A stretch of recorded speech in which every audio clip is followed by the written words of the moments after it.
Hello guys, Radhe Radhe, हर हर महादेव। एक छोटा सा ब्लॉग में स्वागत है यूट्यूब चैनल पे। और मैं हूँ आप सभी का रेखा यादव। और आज है 13 फरवरी, कल होगा 14 फरवरी। कल का दिन हमारे लिए बहुत खास दिन है, बहुत खुशी का दिन है, बहुत अच्छा दिन है।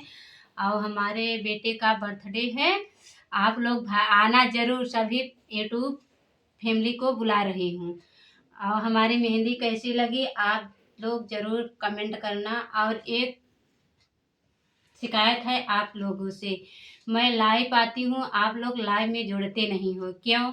मेरा वीडियो ब्लॉग नहीं अच्छा लगता है या मैं नहीं अच्छी लगती हूँ? आप लोग कमेंट में ज़रूर बताना। और कल हमारे यहाँ शिव चर्चा है, सुबह और शाम को बर्थडे है। आप लोग ज़रूर आना और हमारे बेटे को बधाई देना। और क्या बोलूँ क्या बोलूँ बाय दोस्त, फिर मिलेंगे नेक्स्ट वीडियो में। तब तक के लिए बने रहना। बाय।